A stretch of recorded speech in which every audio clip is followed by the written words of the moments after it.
तो दोस्तों हम गुरु परंपरा को लेकर के अब आगे चलते हैं। सिखों के 10 जो धर्म गुरु रहे हैं उनके बारे में हम लोग चर्चा कर रहे थे और अपनी पिछली क्लास में हम लोगों ने बात की थी गुरु नानक देव जी के बारे में। तो सॉरी, उस क्लास में हम लोगों ने एक छोटा सा इंट्रोडक्शन भी लिया था कि जो आगे सिखों के जो आगे गुरु आने वाले हैं वो कौन कौन से हैं, उनका हम लोगों ने सीक्वेंस देखा था। तो उसी सीक्वेंस को अब हम लोग अपनी क्लास में आगे बढ़ाते हैं और जानेंगे कि जो हमारे यहाँ गुरु नानक देव जी थे उन्होंने गुरु अंगद देव जी को ऐसा क्यों कहा कि जाओ शमशान घाट में और इस मुर्दे को खा करके दिखाओ। तो जानेंगे ठीक है, चलो बने रहना। मैं कपिल सैनी और मॉडर्न हिस्ट्री की क्लास को हम लोग अपना आगे लेकर के चल रहे हैं। ये हम लोगों ने सीरीज स्टार्ट की है।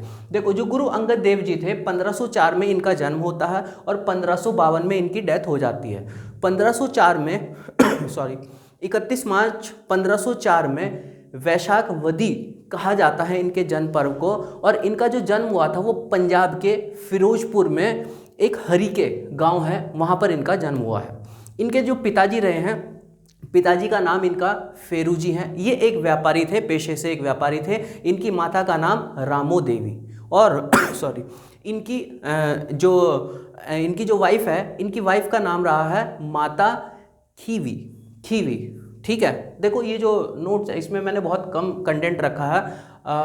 नीचे टेलीग्राम ग्रुप का आपको मैं लिंक शेयर कर रहा हूँ, उसमें मैं इससे रिलेटेड नोट्स आपको शेयर कर दूंगा, आप वहाँ पर जा कर के उसको देख सकते हैं। ठीक है, इनके जो है इनके लड़की और लड़के दोनों हुए हैं। इनके पुत्र 2 लड़के हैं जिनका एक का नाम था दासू जी और दूसरे का नाम था दातू जी। और इनकी जो लड़कियां हैं, 2 इनकी लड़की सॉरी पुत्री रही हैं।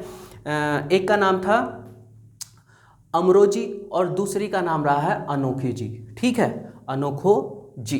ठीक, तो ये इनका थोड़ा सा एक फैमिली ग्राउंड है। दरअसल ये जो हमारे यहाँ पर गुरु अंगद देव जी हैं, इनको बचपन में इनका नाम इनको भाई लहना के नाम से इनको जाना जाता था। बचपन से जो है भाई लहना लोग इनको बोला करते थे। और ये एक बड़े जो है देवी दुर्गा जी के ये बड़े भक्त रहे हैं। तो शुरू से ही इनका जो है रुझान थोड़ा सा भक्ति में अच्छा खासा रहा है। और प्रतिवर्ष हर वर्ष ये ज्वालामुखी मंदिर में एक बड़े जत्थे को लेकर के भी खुद से ही ऑर्गेनाइज करके जत्थे को भी लेकर के जाया करते थे। इनकी भेंट मतलब इनकी मुलाकात एक व्यक्ति से होती है, भाई जोधा सिंह। जोधा, अरे वो अकबर वाली नहीं, कि जोधा सिंह एक व्यक्ति का नाम है जो एक खंडूर नाम की एक जगह पर रहा करते थे। वहाँ पर इन्होंने गुरु जी के बारे में बताया, मतलब गुरु नानक जी के बारे में इनको बताया। तो इनके अंदर और भी जो है जिज्ञासा जानी कि अच्छा ऐसे भी व्यक्ति हैं। तो ये जा कर के करतारपुर में जा कर के गुरु नानक देव जी से मुलाकात करते हैं। वहाँ जा कर के इनके प्रवचन से इतने प्रभावित होते हैं कि ये उनको बोलते हैं कि बाबूजी आप मुझको अपना शिष्य बना लो।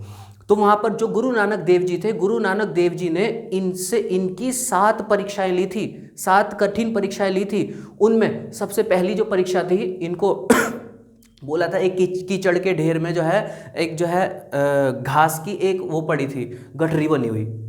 उनको बोला कि इस कीचड़ के गड्ढे में से उठा करके घास की गठरी निकाल करके बाहर निकाल दो। ये तो यार बड़ी आसान सी बात है, लेकिन उस दौरान की मानसिकता कुछ ऐसी हुआ करती थी कि जो ऊंची जात के लोग हुआ करते थे वो नीची जात के लोगों के काम करना पसंद नहीं किया करते थे। तो कुछ उस तरीके से टेंडेंसी को लेकर के इन्होंने इस चीज़ को काम करने के लिए कहा। इन्होंने झटपट गए, कीचड़ में लथपथ हुए, उसको उठा करके बाहर निकाल करके ले आए। दूसरी कठिन परीक्षा इन्होंने ली कि जो धर्मशाला थी, उस धर्मशाला में एक चूहिया मर गई थी। उस मरी हुई चूहिया को कहा कि इसको उठा करके बाहर फेंक करके आओ। मतलब फिर दोबारा से जो उस दौरान की मानसिकता में जो नीची जाति के लोग काम किया करते थे वो काम इन पे करवाया, ताकि आदमी के अंदर वो ऊंच नीच की भावना खत्म हो। तो देखना चाहते थे कि भाई ये आदमी कितना आगे तक जा सकता है। उन्होंने उठा करके फिर दोबारा से यही काम कर दिया। तीसरी कठिन परीक्षा इनसे ली कि एक जो जो है मेले का एक बड़ा ढेर था, उसमें एक कटोरा पड़ा हुआ था। उनको बोला कि कटोरा निकाल के लाओ। भाई साहब ने फिर कटोरा निकाल करके ले आए, है ना। मतलब आप समझ रहे होंगे ना, एक टेंडेंसी चल रही है किस तरीके से उस दौरान के लोगों की मानसिकता हुआ करती थी। और उसको भेद करके अगर आप बाहर आ गए तो सच में आप परम ज्ञान को प्राप्त करने के काबिल आप हो। चौथी जो इनकी परीक्षा ली गई थी, सर्दी की रात थी, बारिश हो रही थी। अपने जो है पंजाब, हरियाणा, उत्तराखंड जैसे जो हमारे राज्य हैं, इन राज्यों में सर्दियों में बारिश होती है ना। जो है ज्योग्राफी पढ़ते होंगे बच्चे, उनको मालूम है। तो बारिश, सर्दी की रात थी, तो उस सर्दी में बारिश हुई और उस धर्मशाला की दीवार टूट गई। तो उन्होंने रात को अपने लड़के को भी कहा, इनको भी कहा कि ये दीवार बनाओ। दीवार बनाई, फिर टूट गई। इनका लड़का भी साथ में था।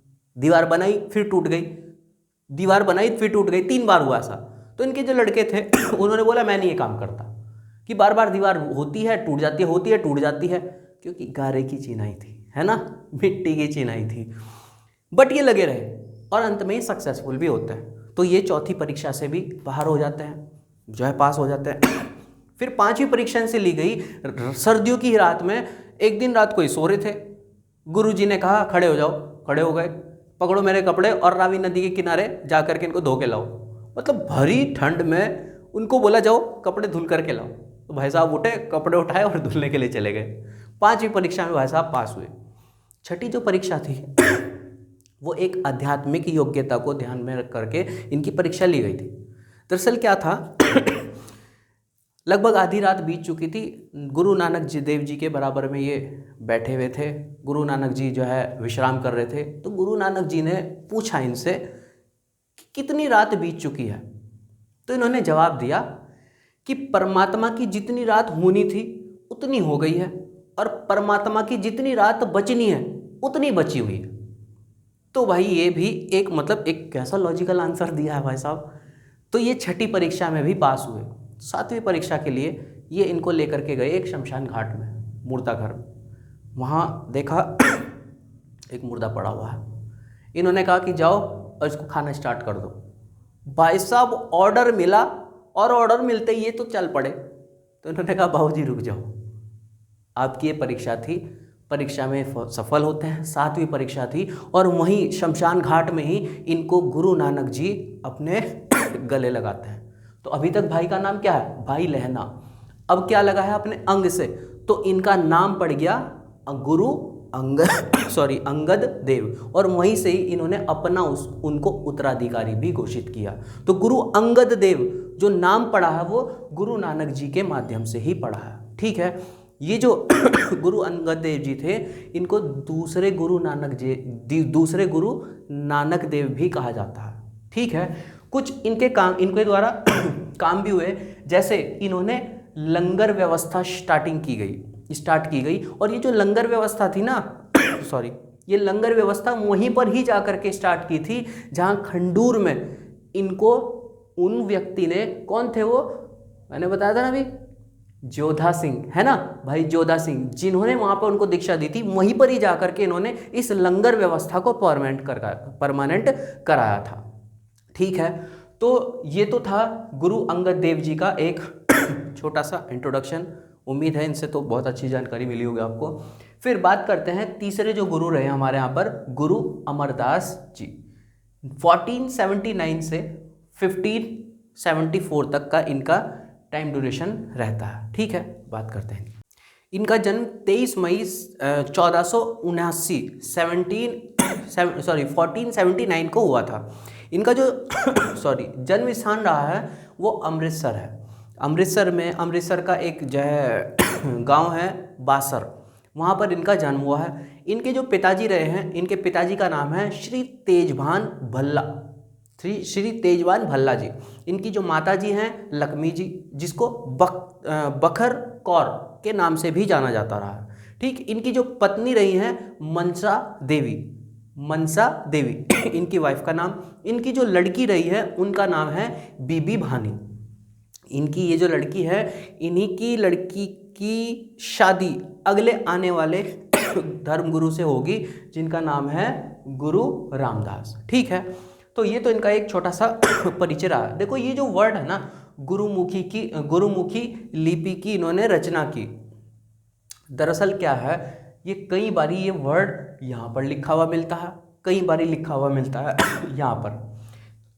यहाँ पर तो ये है गुरुमुखी, मतलब गुरु के मुख से निकली हुई जो वाणी है उसको गुरुमुखी हम लोगों ने बोला, और उसकी एक लिपिबद्ध मतलब उसको अब लिखना भी है आप लोगों को, लिपि की बात कर रहा है। तो यहाँ पर तो गुरुमुखी जो थी, वो जो गुरु ने ज्ञान दिया था इनको, वो उन्होंने वहाँ पर आगे आने वाले लोगों को दिया और उसको स्क्रिप्ट के फॉर्म में यहाँ पर लिखना स्टार्ट किया गया।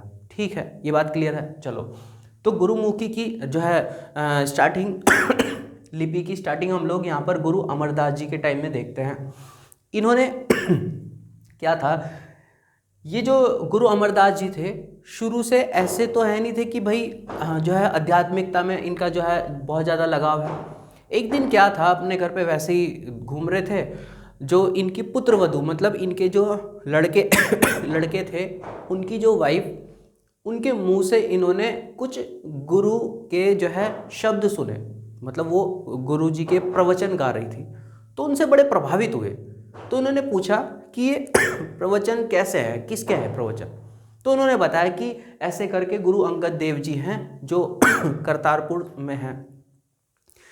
तो इन्होंने मन बनाया कि मैं वहाँ पर जाकर के उनसे मिलूँगा। तो ये जा गए वहाँ पर, उनसे मुलाकात हुई, उनसे बड़े प्रभावित हुए और रिश्ते में गुरु अंगद देव जी इनके समधी लगते थे, लगभग 25 साल छोटे थे इनसे, लेकिन इन्होंने जाकर के उनके उन प्रवचन से बड़े प्रभावित हुए और इन्होंने उनको अपना गुरु माना कि बाबूजी मुझको अपना गुरु बना लो। ठीक जैसे इन्होंने इनके गुरु बने थे गुरु नानक देव जी। ठीक है, तो ये सिखों के तीसरे गुरु बनते हैं। इन्होंने क्या काम किया, इन्होंने जो विशेष इनके टाइम में काम रहे हैं, जो सिख लोग रहे हैं, सिख जो धर्म रहा है अभी तक हिंदू धर्म का ही एक पार्ट रहा, तो इन्होंने हिंदू धर्म से अलग कुछ व्यवस्थाएं बनानी स्टार्ट कर दी थी और उन व्यवस्थाओं में इन्होंने हिंदू धर्म की कुछ कुप्रथाएं थी उनका विरोध भी किया। जैसे सती प्रथा का विरोध इन्होंने किया था गुरु अमरदास जी। और बहुत इंपॉर्टेंट क्वेश्चन है कि वो कौन से पहले धर्मगुरु थे जिन्होंने सती प्रथा का विरोध किया था।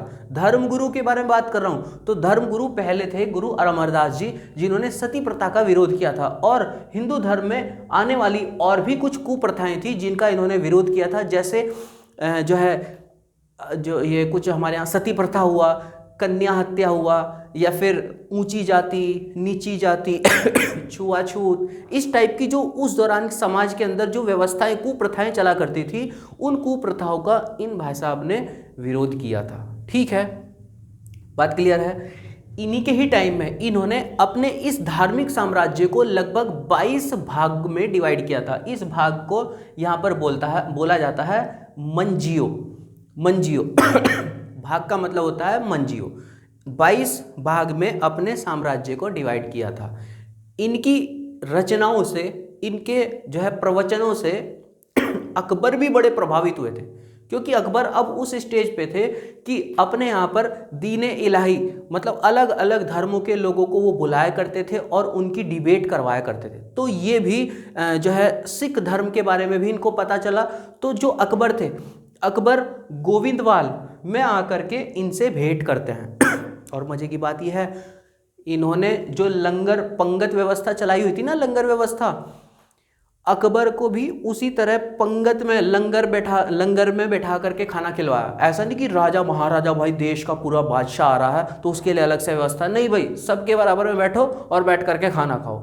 उससे अकबर बड़ा प्रभावित हुआ और उससे प्रभावित होकर के इन्होंने जो इनकी पुत्री थी, पुत्री का नाम बीबी भानी, अभी बताया ना, उनको अकबर ने 500 बीघा जमीन गिफ्ट दी थी और उसी 500 बीघा जमीन के ऊपर आज आप अमृतसर शहर को देखते हो। ठीक, अब एक और क्वेश्चन, ये जो 500 बीघा जमीन दी थी उस टाइम गुरु रामदास जी से उनकी शादी हो चुकी थी। इस वजह से आपकी किताब में कई बार ऐसा भी लिखा रहता है कि अकबर ने किस धर्म गुरु के समकालीन 500 बीघा जमीन या अमृतसर शहर को गिफ्ट दिया था, तो गुरु रामदास जी के टाइम में दिया था। क्यों? क्योंकि वो उनकी वाइफ थी। ठीक है, ये बात क्लियर है। एक और छोटा सा फैक्ट, ये जो गुरु अमरदास जी थे, आप लोगों ने हरिद्वार का नाम तो सुना ही होगा, देश के हर एक कोने में लोगों ने नाम सुना होगा और हम हरिद्वार नगरी के ही रहने वाले हैं। ठीक, हरिद्वार नगरी में 21 बार पैदल यात्रा की थी इन्होंने। किसने? गुरु अमरदास जी ने। ठीक, 1574 में आकर के इनकी डेथ हो जाती है देखो एक और चीज़, छोटा सा एक और फैक्ट बताता हूँ। देखो वहाँ पर 1539 में गुरु नानक देव जी की डेथ हो जाती है, तो 1539 में गुरु अंगद देव जी गुरु पद पर आ जाते हैं। 1552 में गुरु अंगद देव जी की डेथ, तो 1552 में गुरु अमरदास जी अगले धर्मगुरु के रूप में जो है इनका मान्यता मिल जाती है। अब जब 1574 में इनकी डेथ होगी, तो अगले जो धर्मगुरु होंगे कौन, गुरु रामदास जी, वो 1574 में इस गद्दी को संभाल लेंगे। ठीक है, तो अब अगले धर्मगुरु के बारे में बात करते हैं। गुरु रामदास जी 1534 से 1581 तक इनका टाइम ड्यूरेशन स्टार्ट होता है। ठीक है, गुरु अमरदास जी, गुरु अमरदास जी सिखों के चौथे धर्मगुरु रहे हैं। 14 सितंबर 1534 को इनका जन्म होता है। इनके जो पिताजी थे, पिताजी का नाम था हरदास जी और इनकी माताजी का नाम था दया जी। इनका जन्म हुआ था लाहौर की चूना मंडी में। ठीक, इनका जन्म हुआ था। इनके जन्म को ही हम प्रकाश वर्ष के रूप में, प्रकाश पर्व के रूप में या फिर गुरु पर्व के रूप में जानते हैं। ठीक, सिख धर्मों में। ठीक, बचपन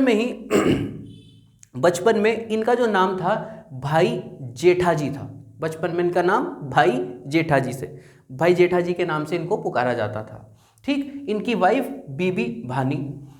अब मैंने आपको बताया था कि भाई ये वहाँ पर गुरु अंगद देव जी से मिले, गुरु अमरदास जी से मिले, मुलाकात हुई। गुरु अमरदास जी ने इनको अपना शिष्य बनाया और शिष्य बना करके गुरु अमरदास जी ने अपनी लड़की की शादी, पुत्री की शादी गुरु अमरदास जी से कर दी गई थी। इन्हीं के ही टाइम ड्यूरेशन में अमृतसर शहर, जो यहाँ पर अकबर थे, अकबर ने इस 500 बीघा ज़मीन को दिया जिसके ऊपर अमृतसर शहर की नींव डली। दरअसल ये जो अमृतसर शहर था, इसका जो नाम दिया गया था वो रामदासपुर दिया गया था, गुरु रामदास जी के नाम पर ही। बट इसके अंदर प्राकृतिक एक तालाब था, उस तालाब के नाम के ऊपर, प्राकृतिक तालाब के बेस पर इसका नाम चेंज किया गया और अमृतसर किया गया। अमृत मतलब पानी। ठीक है, ये जो आप लोगों ने एक नाम सुना होगा, ईरान में रामसर शहर है, जो पूरे वर्ल्ड में एक कन्वेंशन के लिए भी बहुत ज़्यादा जाना जाता है। मतलब एक संधि हुई थी, रामसर संधि, जो वेटलैंड्स के लिए, आर्द्र भूमि के लिए जानी जाती है। लगभग 2 फरवरी 1971 को ये ट्रीटी साइन हुई थी। वो शहर जो रामसर शहर है, उस शहर की स्थापना हमारे यहाँ पर गुरु रामदास जी ने ही की थी। ठीक, रामसर शहर की, क्योंकि दूर दूर घूम करके ये उपदेश दिया करते थे अपने अलग अलग। ठीक, गुरु रामदास जी के टाइम में ही जो सिख धर्म के अंदर विवाह की परंपरा है ना, 4 फेरे वाली, उसको परंपरा को बोला जाता है लावा। ठीक, लावा उस परंपरा को बोला जाता है जो 4 फेरे वाली है। उस परंपरा की शुरुआत गुरु रामदास जी के टाइम में ही हुई थी। ठीक, गुरु रामदास जी के टाइम में ही गुरु रामदास जी के जो सबसे छोटे लड़के थे, सबसे छोटे लड़के का नाम था गुरु अर्जुन देव जी। अब देखो एक बात छोटी सी बताता हूँ। गुरु अमरदास जी के बाद से ये जितने भी अब हमारे यहाँ धर्मगुरु हम लोग देखेंगे, ये अब लगभग एक फैमिली ग्राफ से देखने को मिलेंगे। इनके कौन हो जाएंगे, ये जो है दामाद हो जाएंगे, इनका फिर लड़का हो जाएगा, आगे फिर लड़के हो जाएंगे। मतलब एक तरीके से फिर चाचा, मतलब एक तरीके से पूरा फैमिली ग्राफ ही अब हम लोगों को देखने को मिलेगा। ठीक है, तो गुरु रामदास जी के बारे में यहाँ तक की कहानी। 1574 में ये इनका जो है पोस्ट पर बैठे थे क्योंकि उनकी डेथ हो गई थी। 1581 में इनकी डेथ हो जाती है।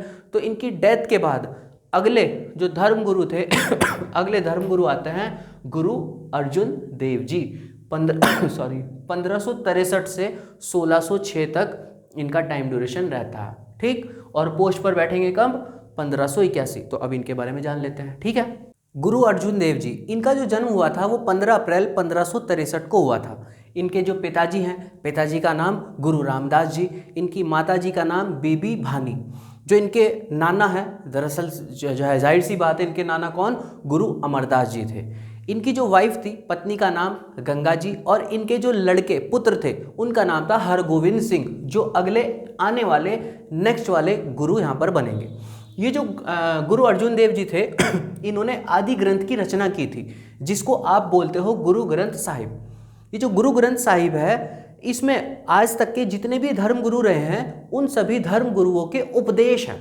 तो उनमें उपदेश में लिखने का काम सबसे पहली रचना की थी बंगाल के वैष्णव कवि थे जिनका नाम था जयदेव। और जो सबसे अंतिम जो इसमें रचना लिखी थी वो गुरु तेग बहादुर जी ने इसमें लिखी थी।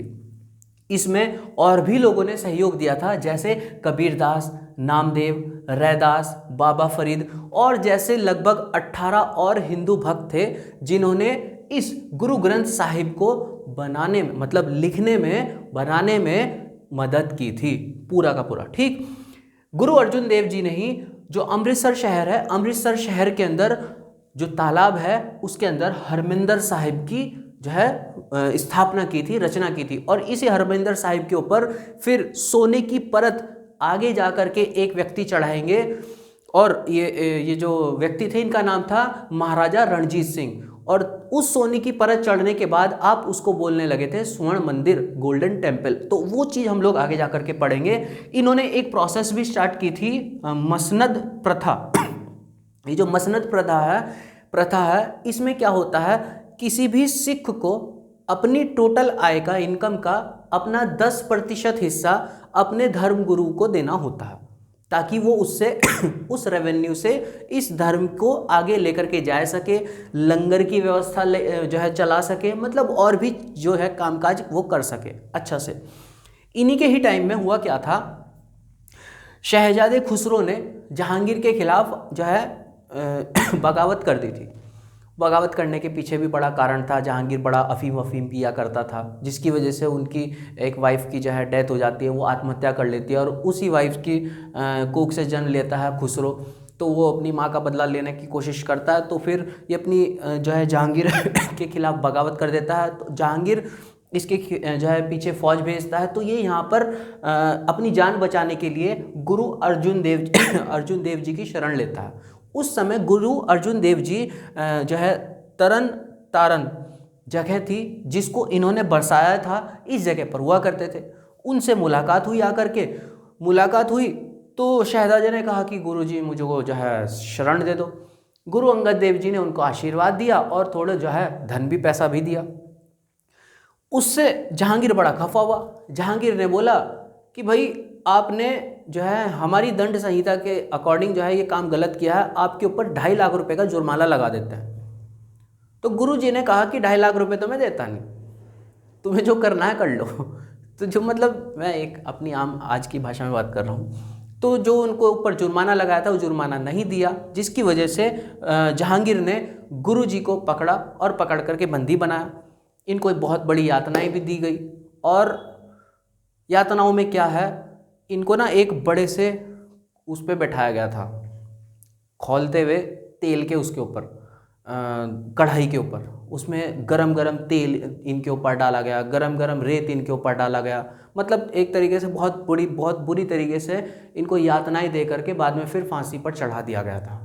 तो इनकी जो डेथ हुई थी 1581 में हुई थी, मई 1581 का वो दौर था, इनकी डेथ होती है। तो फिर इनके बाद इनके जो लड़के थे, जो भी मैंने बताया हरगोविंद सिंह, वो हरगोविंद सिंह फिर, अब देखो यहाँ से कहानी बैकग्राउंड स्टार्ट हो जाता है। सिख लोगों का मुगलों के साथ जो है अब संबंध अच्छे नहीं होंगे, क्योंकि बहुत बड़े धर्मगुरु की हत्या हो चुकी है। तो यहाँ से जो सिख धर्म होगा अब वो तलवारबाजी करना स्टार्ट करेगा। देखो जो आगे आने वाले हैं ना, 2 तलवार लेकर के चलेंगे और यहीं से ही जो सिख लोग होंगे उनको ट्रेंड करना स्टार्ट करेंगे। ठीक है, तो अब यहाँ से कहानी बहुत अच्छी होने वाली है।